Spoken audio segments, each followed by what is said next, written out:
Hi, so it's a Patreon video for June 2019. All right, so there is an announcement that I'm going to make about rewards starting this month, I suppose. And just for the rewards that you could download for this month, I'll just talk a little bit about them. And I am going to also announce who won this month's postcard. So let's get started. First, I'm going to just talk about this month's rewards before I actually talk about the new reward that I am going to be introducing to all patrons. Beginning with this, this is the last two of the virtues that I designed. I designed them and finished them early this month or early last month, so which was the reason why they weren't uploaded last month. This is Prudence, and with Prudence, I wanted to make Prudence look a little bit more. Okay, so Prudence is often associated with negativity, so it's often a virtue that is seen as a bad thing. When people say things like, don't be such a prude, it's meant to be bad. But what prudence actually is a form of wisdom. A form of wisdom that is specific to moral actions. So a prudent person is someone who understands the moral law and how to apply it practically. That is what prudence is supposed to be as a virtue. And so this character, what I wanted to do, at first I was like, well, the idea is that this person is a tactician, a strategist, and I didn't want to do glasses with a top knot and looking like the stereotype of a librarian. I wanted the representation of Prudence to look a little bit more like almost like an action hero, intelligent, somebody that could be in a war room ready to come up with a good plan, sort of thing. So this is a strategist, which is the reason why she's holding a book, but she also looks almost like she's wearing a military uniform. And that was the idea behind the design of this character, Prudence. And now we've also got Temperance, and Temperance is everything in its place. Doing everything in a way, it's kind of like that saying that was on top above the Temple of Apollo, all things in moderation, right? So temperance is all about having a balanced life. So I wanted her design to reflect that she is both exteriorly, I wanted her to represent physical health, but also she's kind of wearing yoga clothes, which means that she's also kind of got a centered personality. Everything is not in the extreme. Even her body type is not extreme. She doesn't have wide hips and large chest and that sort of thing. She's very fit, and she's also very centered and not extreme in any way. Not emotional, just calm, collected, almost like a monk, like an Asian monk. That's kind of the idea behind this design of Temperance. This month was a month of experimentation with watercolor. I decided that I'm on Instagram, and I follow this one artist. I forgot who his name is, but he does a lot of watercolors, and his watercolors are amazing, and they're extremely wet. So he tends to just kind of blotch this the paint, and it just spreads out. And uh, I and I like that it's not careful, but it still ends up looking really great. And part of the reason is because he allows all the colors to fuse together with this wet on wet technique. And it's something that I don't do nearly enough. Everything I do is very precise. It's almost like inking. So what I decided to do, and this is fine, but in combination with a wet on wet style after it dries. So the first preliminary pass is all about just being wet and letting the colors just fuse together, and it doesn't matter what a mess it makes, as long as it's a controlled mess. As long as you're putting the right values in the right spot, it's okay for it to kind of fuse and go into slightly different areas. And then afterwards, when everything dries, then you go in with a little bit more precise uh, paint, and get in there and really nail the forms a little bit more. And so in order to try to experiment with that technique, I ended up just seeing a photo of any kind of object. I just needed something that is simple. I often tell the people that I coach to start off with simple, to do simple shapes, to things like that. And we often do still lifes because they're just simple shapes. And there's nothing complicated. A human body is so complicated. Everybody wants to start with the human body. So I decided to take my own advice, and then I started something simple that isn't complicated, that would just allow me to experiment. So that's what I did. I just started experimenting. I actually did this while I was at the park with the kids. The kids were playing, and then I decided to go on a bench and try out and experiment this kind of watercolor technique. And I really, really liked it. So now I just got to keep practicing it and seeing how to control it, how to make it all work. But here is this experiment, this watercolor experiment. And okay, so something that I did, and you're going to see that there is a lot of JPEGs as rewards to this month. At the same time, the JPEGs are almost all roughs. They're all scribbles and thumbnails. There really isn't a whole lot of finished anything. And that is because most of the month was spent planning the comic that I'm showing you now. There was so much planning involved.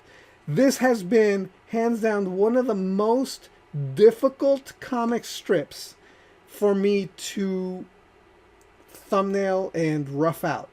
It was hard. No matter for starting with the fact that I had to spend a month and a half designing a background just so that I could even have an idea of what I was going to present in the actual panels. On top of that, I had to make this is a really difficult strip because it has to convey a ton of information.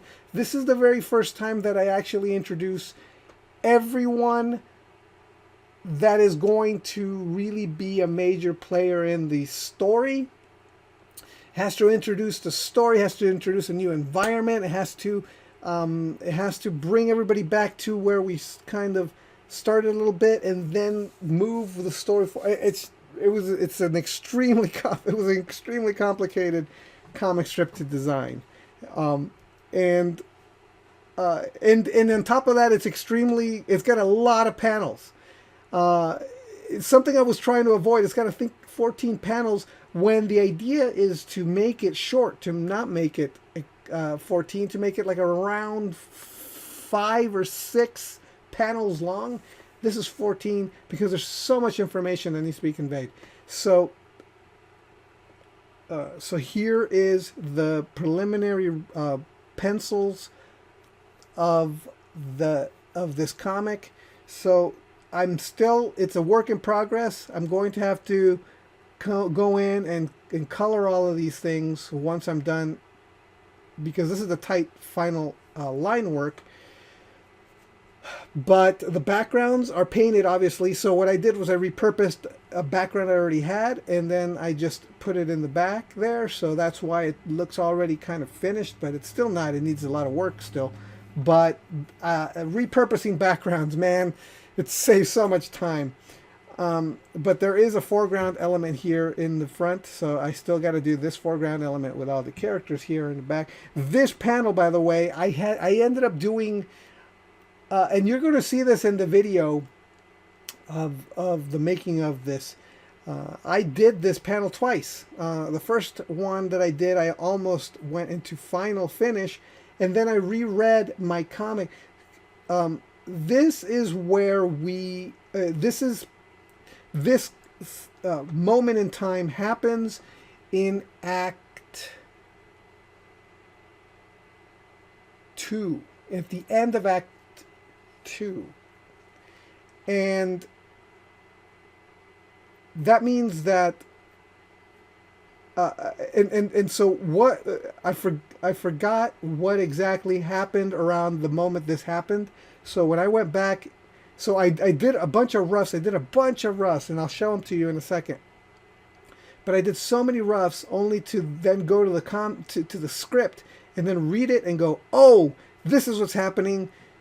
These characters are not doing what I just drawn them doing. Oh no.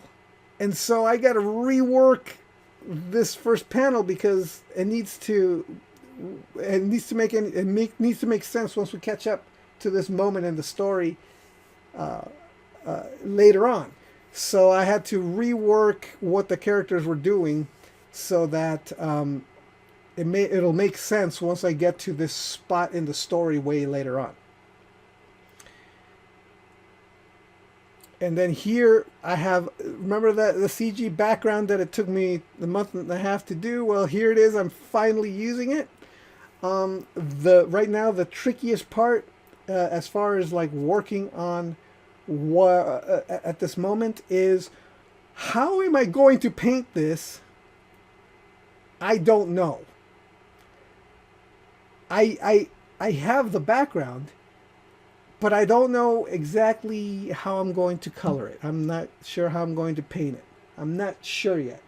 I'm going to do what needs to be done. Oh, that was weird. The light just kind of flicked off. I'm going to need to do something. I don't know. I'll figure it out when I get there, but here is the second page. Here's the final pencils for these characters, and here are the virtues back here. And this is the reason I had to design them, so that they could be statues in the background here. And more of the final panels, and then here, this is where I left off. And if you notice right here, there's perspective lines.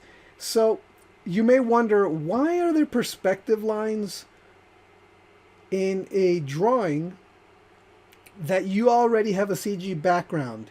Isn't the whole point of perspective so that you could draw the background? And the answer is, I put the perspective there so that I could place the characters in space in the right spots, because they still need to work in perspective in space, the way that perspective tends to work. Characters that are about the same size. The horizon line, you can't see it, but it's a red line here. If the horizon line crosses his knee, then and everybody's around the same size as him, and the perspective line, the horizon line crosses their knees, then the horizon line needs to cross all their knees around the same place. Her knees are a little bit higher because she's a taller character, but most of the horizon line is crossing most of everybody's knees all the way across. So I needed to know where they were in space that way. Also, how the plane of the feet are going to work, and that's really the reason why I needed to create a grid on top of on the drawing so that I could more accurately draw these characters in perspective. And I did draw a grid on this one too, so that I could do these doors.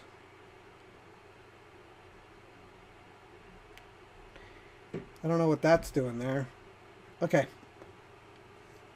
So here's the thumbnail of the panel that I did here. So here's the thumbnails. This is what I worked on the most. I spent the most amount of time doing these scribbles. Believe it or not, just coming up with ideas for the comics. And here's the original plan for panel number 1 for that first page. And here's an alternate. And here's yet another alternate version. And here's 2 other versions. And here's another version. See how many versions of the same panel? Oh, just kept on going. No, not like this. How about like this? No, how about this? So it's a struggle. You're constantly you're creating a story, a visual story from scratch, and it all needs to play, and it all needs to read, and it all needs to make sense, and sometimes it's really hard to know what information you need to put in. And here's that down shot of them going through the door. Here's the rough version, the idea of it. Here's alternate versions of that same shot. This is before I had created the background, so I wasn't sure. I thought I was going to do something like this. But once I designed the background, the idea changed, and it went back to being something like this. And here's another alternate. This is again before I had figured out what the background was supposed to look like. So this was why I needed to create a background design, because I didn't know what to do. I didn't know how to set up this shot because it relied so much on the environment. It was mostly environment. Again, another alternate version of the exact same shot. Okay, and then once I had everything figured out, then I had a background, then I was able to move on. So a month and a half later, I started doing these comps. And then things started going faster because I kind of knew what the background was. So I did a really quick scribble of what area of the background might be visible for this shot, for these shots. And here's some other versions. And so there's alternate versions. This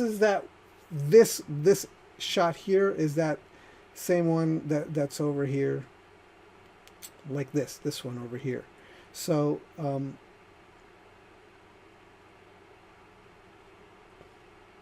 then these are the other shots that I'm going to be doing. And if you notice, there's a ton of characters in these shots. So it's going to take time because all these characters need to be drawn, and sometimes they actually react and move.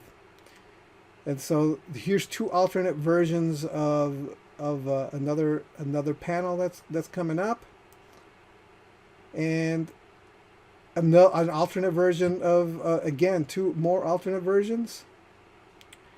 And then these were pretty quick. I didn't really have to do too many alternates.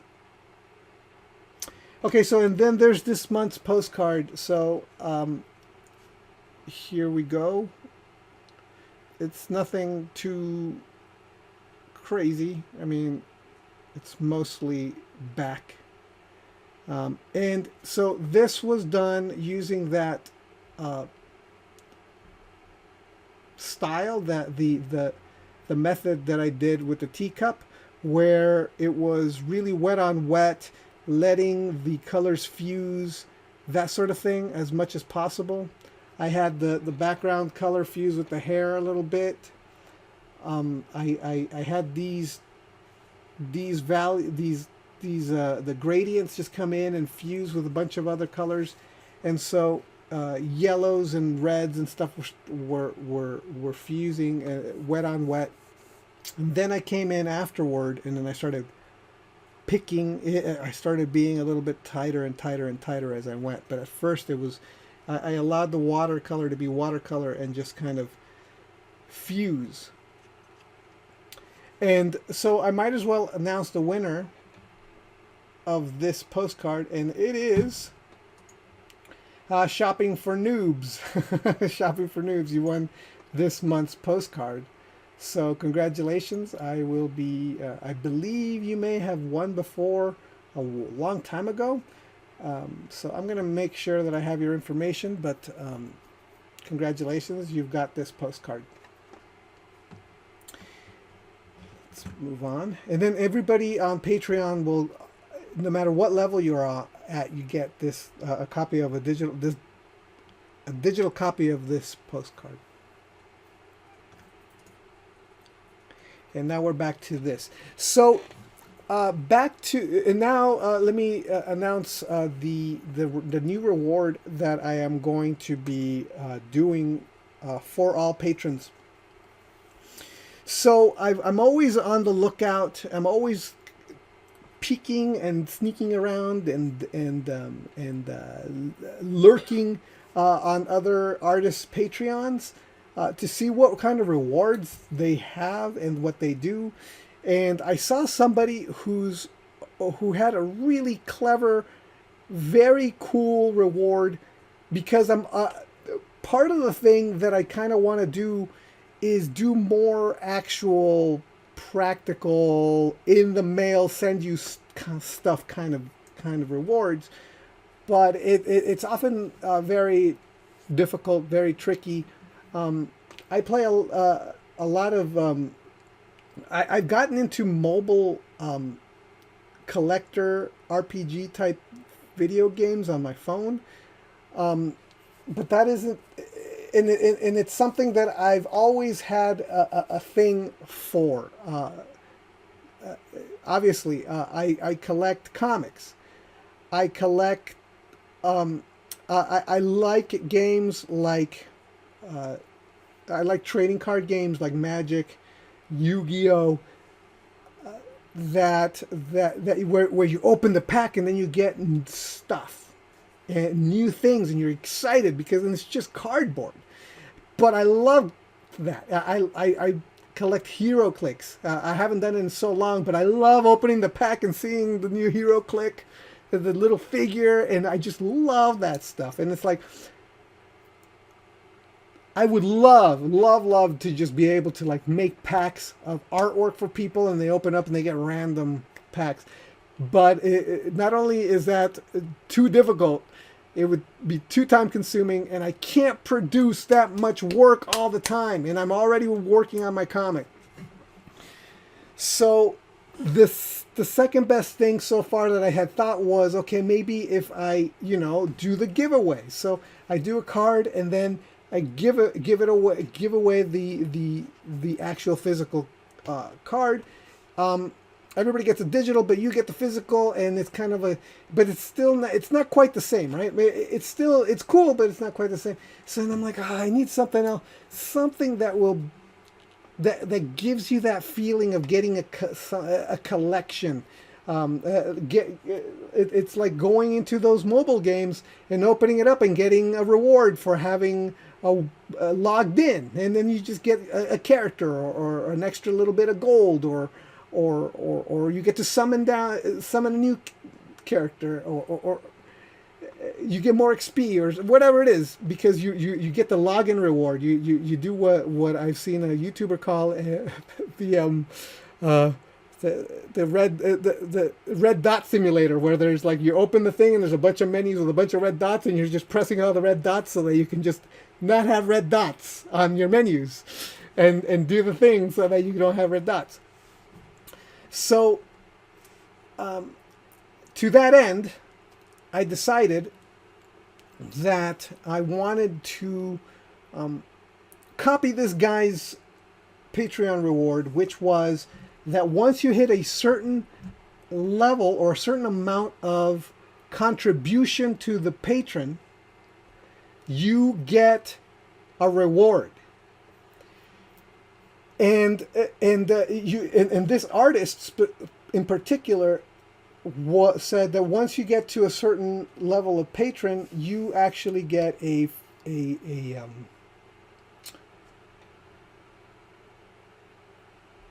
hand drawn painting. You actually get a painting because the artist was a painter, and once you get to a certain level of contribution, you get a painting. So here's what it is.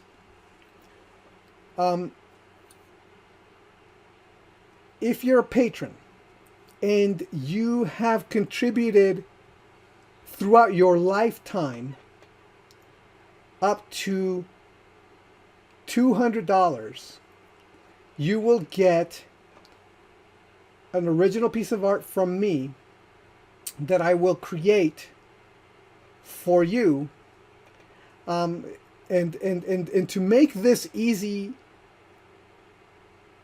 and here's the thing, and it's going to be my choice of the art. I thought about this really hard, and I decided that in order for this to be something that I want to do and I will get done, it needed to be my choice of art, my choice of media, my choice of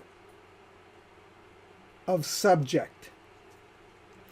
And unlike the postcards, which are almost always going to be small, anything that I send you once you hit that level, and you could hit that level multiple times. So that means at 400 you're going to get another piece of art, and at 600 you're going to get another piece of art, and at 800 you're going to get another piece of art. So I actually checked on Patreon. I already owe a few people I owe one person 6 original pieces. I owe a few people 4 original pieces, and I owe a few people 1.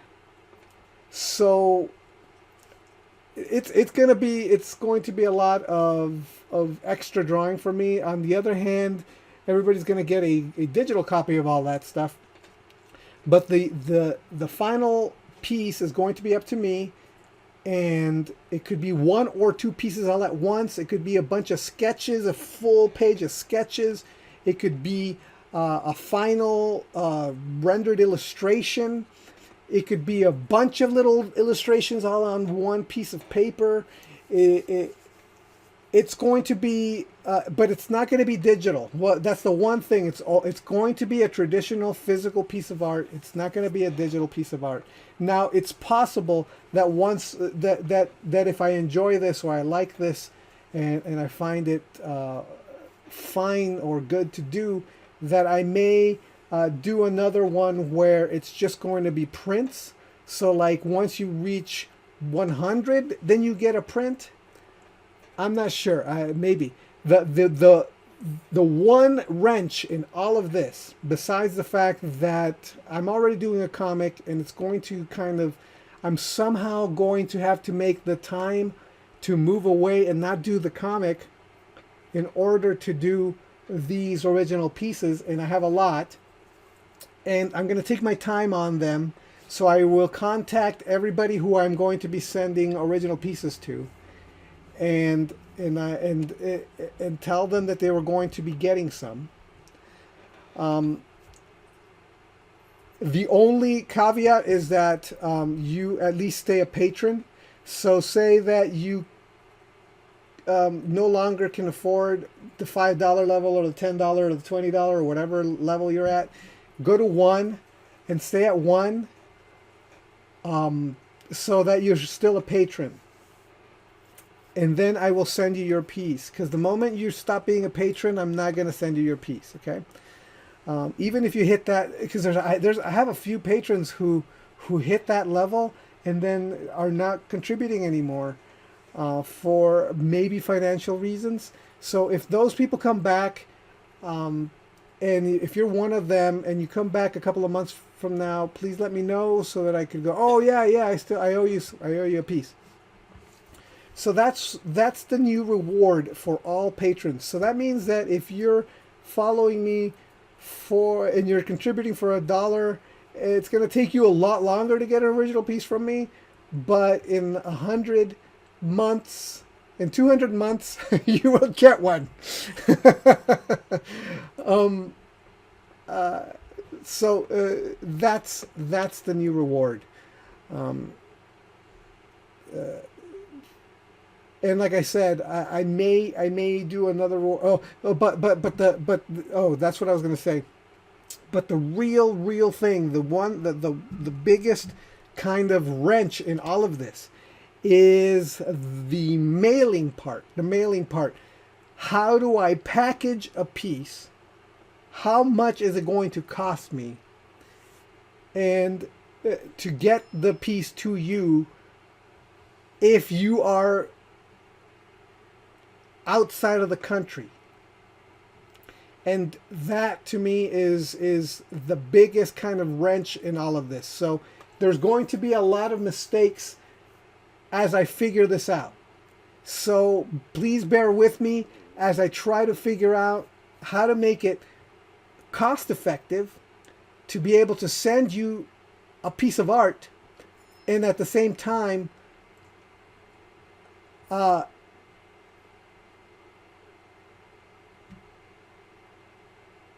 make the time to do the art. Okay, so that is the new reward.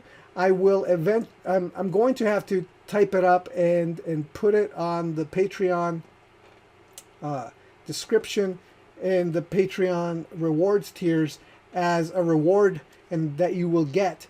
But like I said, every single time you guys hit a certain level of patronage, that means that you are that you will receive an original piece of art from me that is going to be bigger than this. It's going to be bigger than this. It's going to actually be something at the smallest. It's going to be an 8.5 by 11 sheet of paper, which is, letter size paper. I don't have one out here with me. So that's going to be the smallest. Is going to be about so yay big. Most of the time, I'm going to always try to do an 11 by 17, but it depends on the type of art that I'm going to be doing. So if it's going to be a watercolor paper is very expensive. Some types of paper are very expensive. So I'm going to be doing, colored paper, and different types of paper is going to be on maybe doing something on charcoal. It might just be Bristol board, which I have a lot of, and they're all about 11 by 17. So that may be the type that I use the most. But I may be doing something in pastel. I may be doing something in watercolor, which requires a thicker type of paper. It depends on the mood I'm in. It depends on what I feel like drawing. And it'll also give me an opportunity to draw full-figured characters, because these are so small I could only do like waist-up characters. Because any smaller, and then I'm just drawing itty-bitty tiny stuff, and it's not worth doing. So it's actually a little frustrating doing these postcards, because I can only do these like portraits when I sometimes want to do a full figure. It's something more action. There's an action pose of some sort.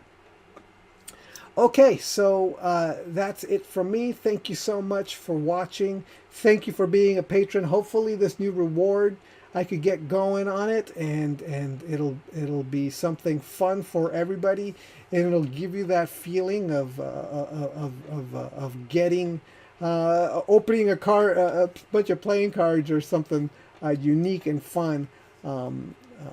So thanks a lot, and I'll talk to you next time. All right, bye.